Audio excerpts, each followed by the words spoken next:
इस कार्यक्रम के प्रायोजक हैं श्री शिखर चंद, किरण, रविंद्र, गरिमा, चिराग जैन, विजयनगर, जयपुर। श्री अशोक कुमार, रतनलाल जैन, नूतन, गौतम, प्राची, आदित्य, डॉक्टर सलोनी निरंजन, अरहन, आराध्य मेहता, 49 बालचंद टेरस, तारदेव रोड, मुंबई। श्री शांतिलाल सी मेहता, सागर विहार, 45 कुलपति मुंशी मार्ग, चौपाटी, मुंबई। श्रीमती पुष्पा जैन, श्रीमती कुसुम जैन, श्रीमती संतोष जैन, शिल्पा जैन, श्री अश्विनी जैन, कबाड़ी बाजार, सराफा, सहारनपुर, उत्तर प्रदेश। स्वर्गीय श्रीमती उषा जैन, धर्मपत्नी श्री शिखर चंद जैन सिंघई की 6ठी पुण्य स्मृति के उपलक्ष्य में मनोज जैन, संध्या जैन, प्रद्युम्न जैन, मोनिका जैन, उमेश जैन, अनुराधा जैन, आगरा निवासी एवं समस्त सिंघई परिवार।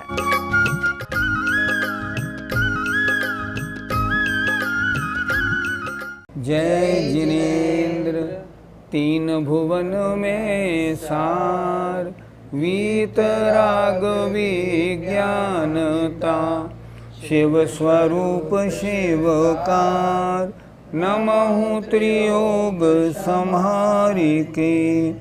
पंच परमेष्ठी भगवान की जय। संत शिरोमणि आचार्य विद्यासागर जी महाराज की जय। आज जो पहले 4 लाइन पढ़ाई जाएंगी उसमें ये बताया जाएगा कि जब ये आत्मा सिद्ध या मुक्त अवस्था को प्राप्त हो जाती है तब वहाँ करती क्या है। आइए ध्यान से हम इसको सुने और समझें। निज माहि लोक आलोक गुण पर जाय प्रतिबिंबित थये। निज माहि लोक आलोक गुण पर जाय प्रतिबिंबित थये। रही है अनंतानंत काल यथा तथा शिव परिणये। रही है अनंतानंत काल यथा तथा शिव परिणये। धनी धन्य है जे जीव नर भव पाय यह कारज किया। धनी धन्य है जे जीव नर भव पाय यह कारज किया। तेनो ही अनादि भ्रमण पंच प्रकार तजीवर सुख लिया। तेन ही अनादि भ्रमण पंच प्रकार तजीवर सुख लिया। सिद्ध भगवान में और क्या क्या विशेषता होती हैं देखें। निजमाहि उनकी आत्मा में, सिद्ध भगवान की शुद्ध आत्मा में लोक और अलोक, पूरे अनंत आकाश के बीच में लोकाकाश है, उसमें 6 द्रव्य पाए जाते हैं, उसे कहते हैं लोक। संपूर्ण लोक और अलोक मन शेष अलोकाकाश गुण और पर्याय सहित प्रतिबिंबित उसमें झलकने लगते हैं, उसमें झलकने लगते हैं। भगवान उनको जानने का प्रयत्न नहीं करते। जैसे शीशे में सामने वाली सारी वस्तुएं स्वयमेव झलकती हैं, उस तरह भगवान की आत्मा इतनी स्वच्छ और साफ हो जाती है कि उनके जो केवल ज्ञान था उसके कारण लोक और अलोक में जितने भी द्रव्य हैं, उनके जितने गुण हैं और जितनी भी अनंतानंत पर्यायें पहले हो गई और आगे होंगी, वो सब उसमें झलकने लगती हैं, प्रतिबिंबित होने लगती हैं और रही हैं अनंतानंत काल। वे सिद्ध भगवान अनंतानंत काल तक वहाँ रहते हैं, रहेंगे। यथा तथा जैसे के तैसे शिव परिणय और मोक्ष अवस्था को प्राप्त हो गए हैं, मुक्ति उन्होंने प्राप्त कर ली है। धन्य धन्य है जे जीव, वे जीव धन्य हैं। धन्य है वे जीव जिन्होंने नर भव माने मनुष्य भव पा करके यह कार्य किया है। क्या कार्य किया है? शुद्ध उपयोग के द्वारा अष्टकर्मों को नष्ट करके, शुक्ल ध्यान के द्वारा अष्टकर्मों को नष्ट करके मोक्ष प्राप्त किया है मनुष्य पर्याय का। और इससे अच्छा क्या कार्य हो सकता है? इसलिए यहाँ क्या लिखा?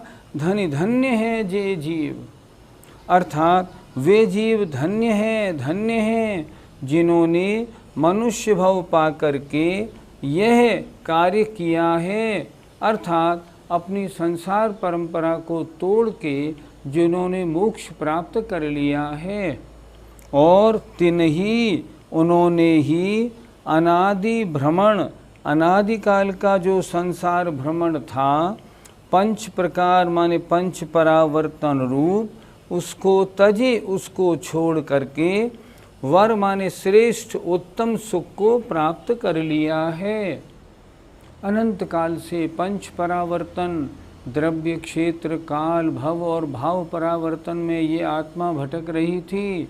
अब ये भटकन खत्म हो गई, सारे आठों कर्म नष्ट हो गए, अब भटकने का कोई काम नहीं।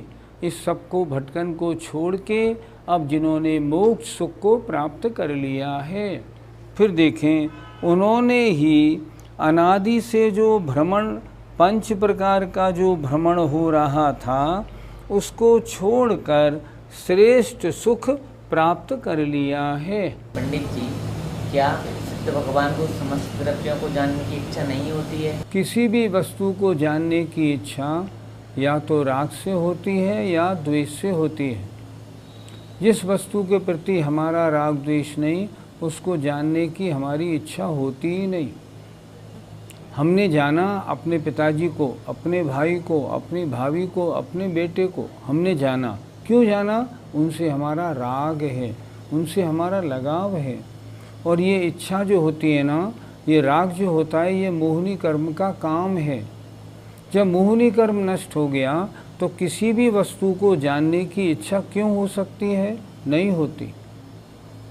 इसलिए सिद्ध भगवान के तो आठों कर्म नष्ट हो गए, उन्हें कोई सुख दुख नहीं, किसी से लगाव नहीं, कोई राग द्वेष नहीं, इसलिए किसी को जानने का काम नहीं।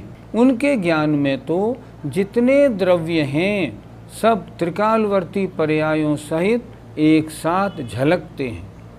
शीशे में सामने आने वाली वस्तु झलकती है, ऐसे भगवान की आत्मा में सब झलकते हैं। भगवान जानते सब हैं पर जानने की इच्छा नहीं करते।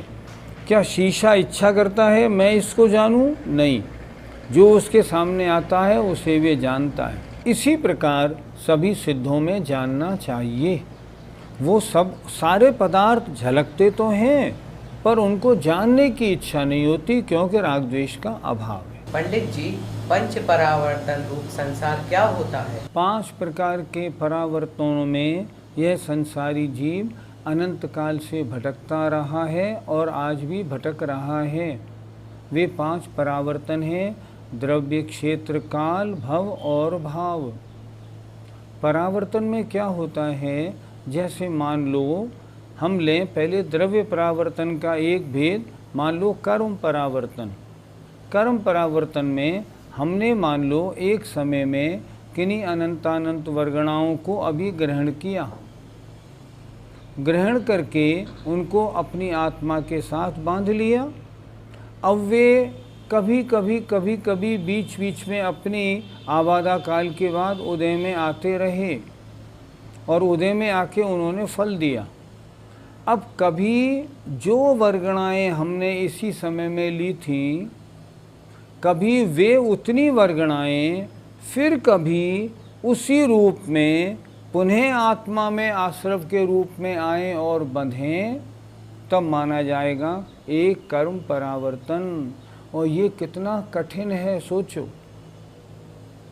ये समझो जैसे आपने आज दूध पिया और दूध पीने से खून, मांस, हड्डी सब बना।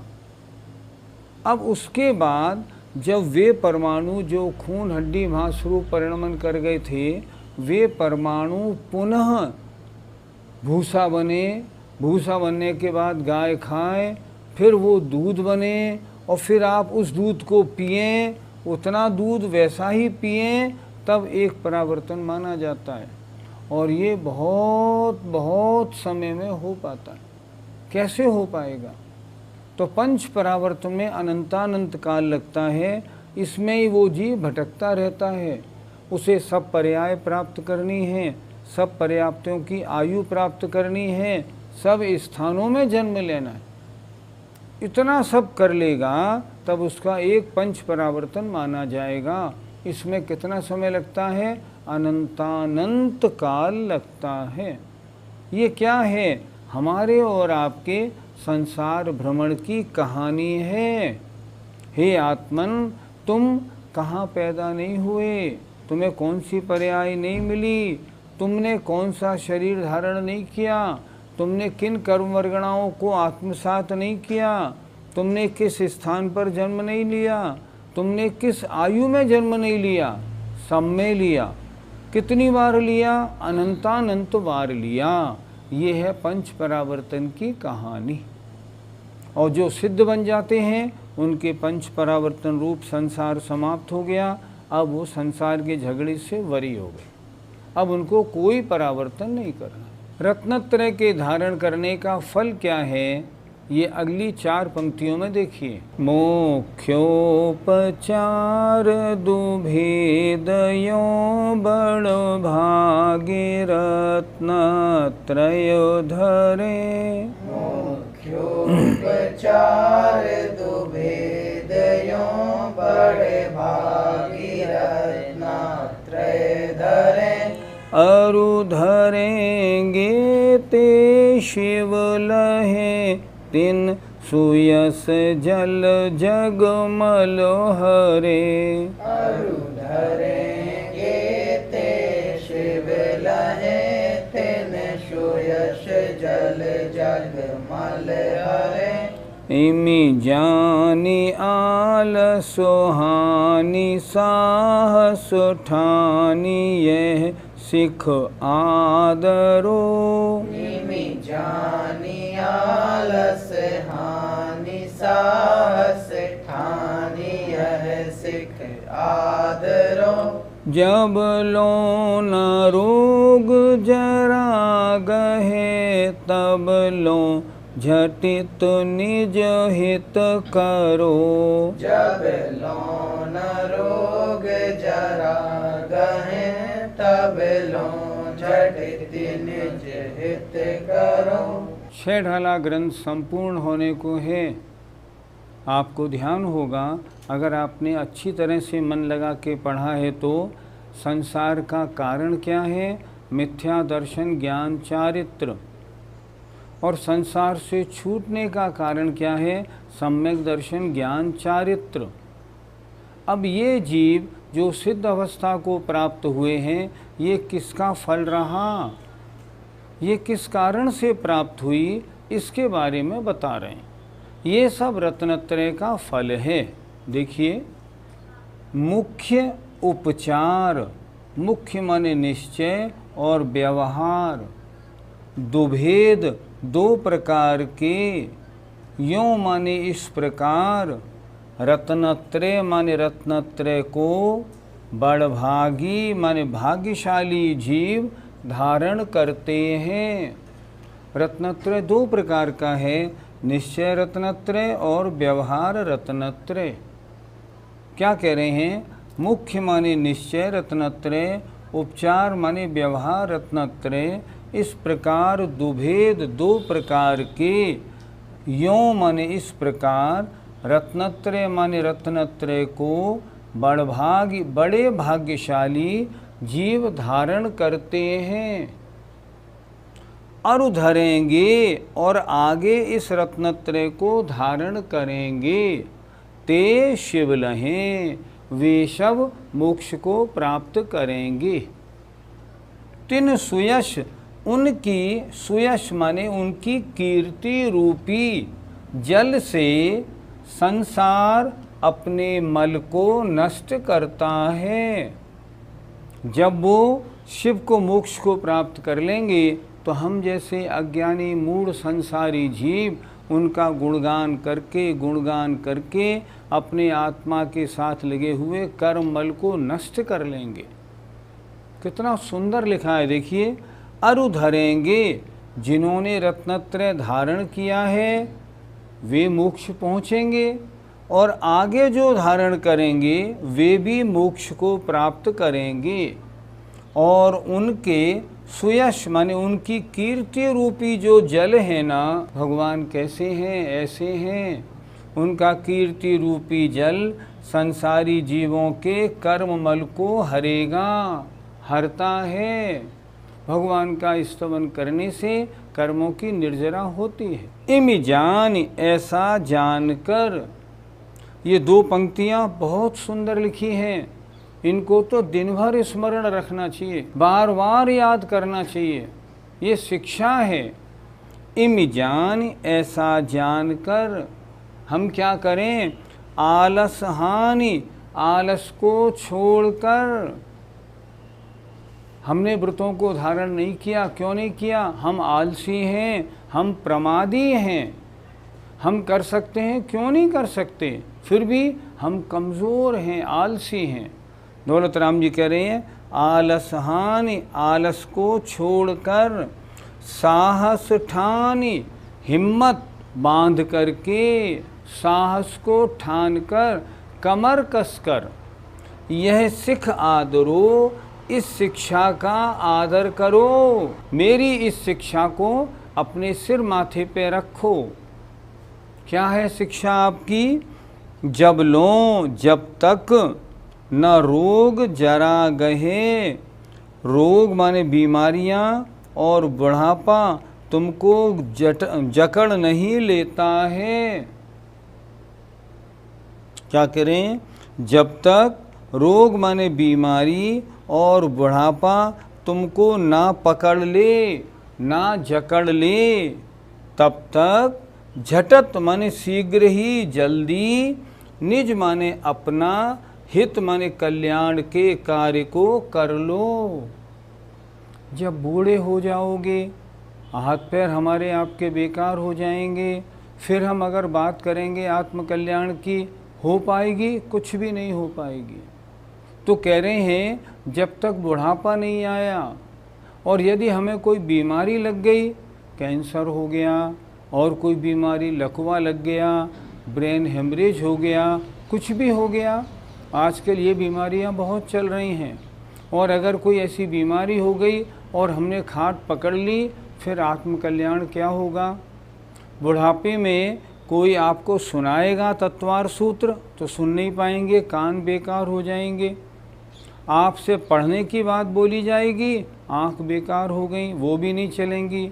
बैठा जाता नहीं, उठा जाता नहीं, आत्मकल्याण नहीं हो पाएगा। कुछ लोग कहते हैं कि मोक्ष के मार्ग में लगना तो बुढ़ापे का काम है, बचपन का काम नहीं। आचार्य कहते हैं गलत। हमेशा कल्याण का कार्य 55 से नहीं, बचपन से शुरू करो। शुरू से ही धर्म ध्यान में बराबर लगे रहो। हम सबके पास टाइम है, लेकिन हम सब आलसी हैं, मोक्ष मार्ग की बात नहीं करते। कितना सुंदर लिखा है इन्होंने, यह जानकर आलस को छोड़ो। अरे बहुत आलस कर लिया, सारा जीवन यूं ही फालतू कामों में निकाल दिया। साहस ठान, हमसे नहीं होगा, नहीं होगा, नहीं होगा, छोड़ो, हिम्मत करो, सब हो जाएगा।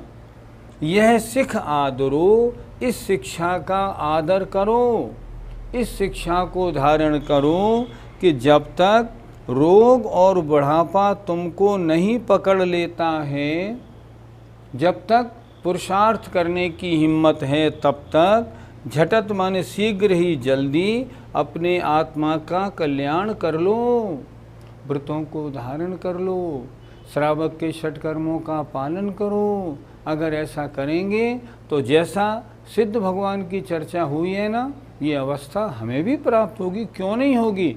मार्ग तो वही है ना।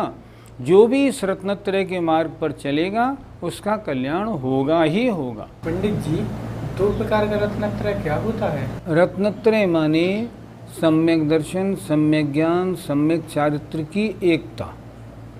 जहाँ तीनों मिले वहाँ रत्नत्रय हुआ।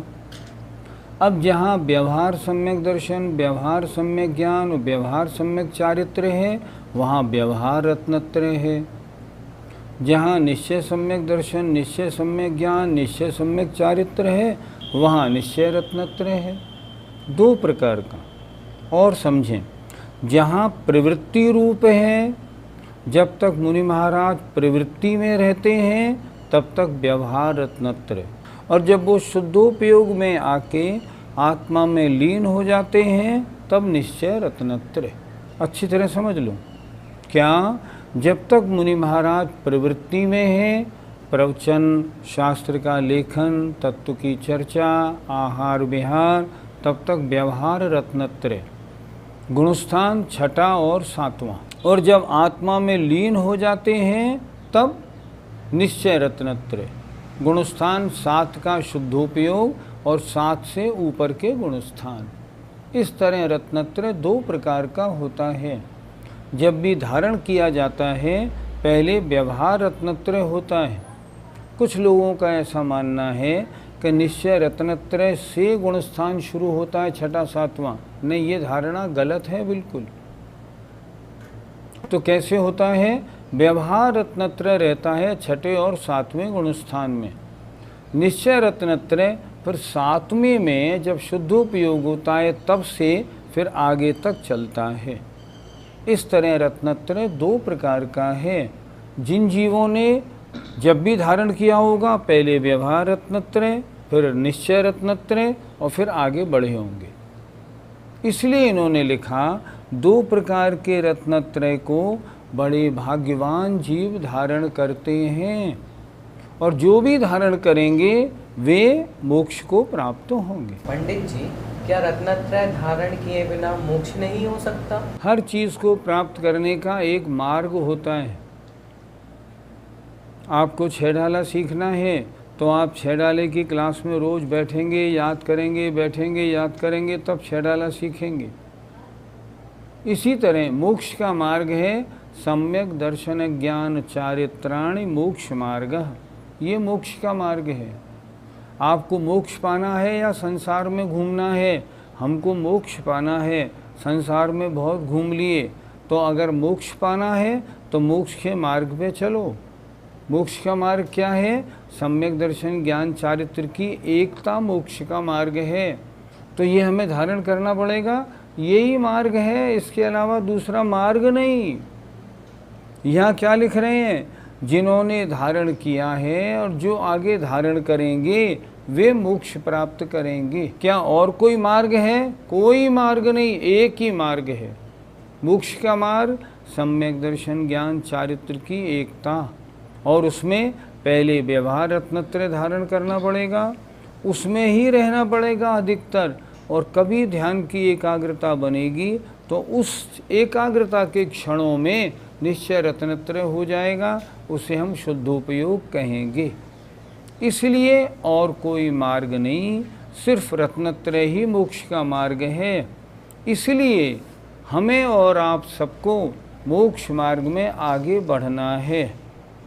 सबसे पहले अपना सम्यक दर्शन ठीक करें, उसके बाद सच्चा ज्ञान प्राप्त करें, और उसके बाद चारित्र में कम से कम गृहस्थ का जो चारित्र है, देश चारित्र, उसको तो धारण करें। बिना चारित्र धारण किए अगर हमारा अंतिम समय आ गया तो ये पर्याय बेकार हो जाएगी। केवल पढ़ने से काम नहीं बनता। आजकल कुछ लोग ऐसे हो गए हैं जो दिन भर स्वाध्याय तो करते हैं, व्रतों को धारण नहीं करते।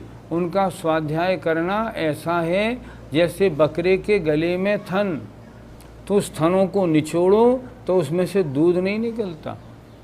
ऐसे नहीं, आप पढ़ते चलिए और बढ़ते चलिए। टोडरमल जी ने लिखा है स्वाध्यायी 2 प्रकार के हों, भोगार्थी और धर्मार्थी। जो सांसारिक अपनी आमदनी आदि के लिए स्वाध्याय करते हैं वो भोगार्थी हैं, पैसा कमाने को। और जो आत्म कल्याण के लिए स्वाध्याय करते हैं वे तो पढ़ते चलें और त्याग करते चलें। इसलिए स्वाध्याय का आनंद है, प्रवचन सुनने का आनंद है, हमारी क्लास में बैठने का आनंद है। हम सुनते चलें, अपना मन बनाते चलें और आगे बढ़ते चलें। आपको और हमें सबको रत्नत्रय की प्राप्ति हो, इसी भावना के साथ जय जिनेंद्र। इस कार्यक्रम के प्रायोजक हैं श्री शिखर चंद, किरण, रविंद्र, गरिमा, चिराग जैन, विजयनगर, जयपुर। श्री अशोक कुमार, रतनलाल जैन, नूतन, गौतम, प्राची, आदित्य, डॉक्टर सलोनी निरंजन, अरहन, आराध्य मेहता, 49 बालचंद टेरस, तारदेव रोड, मुंबई। श्री शांतिलाल सी मेहता, सागर विहार, 45 कुलपति मुंशी मार्ग, चौपाटी, मुंबई। श्रीमती पुष्पा जैन, श्रीमती कुसुम जैन, श्रीमती संतोष जैन, शिल्पा जैन, श्री अश्विनी जैन, कबाड़ी बाजार, सराफा, सहारनपुर, उत्तर प्रदेश। स्वर्गीय श्रीमती उषा जैन, धर्मपत्नी श्री शिखर चंद जैन सिंघाई की 6ठी पुण्य स्मृति के उपलक्ष्य में मनोज जैन, संध्या जैन, प्रद्युम्न जैन, मोनिका जैन, उमेश जैन, अनुराधा जैन, आगरा निवासी एवं समस्त सिंघाई परिवार।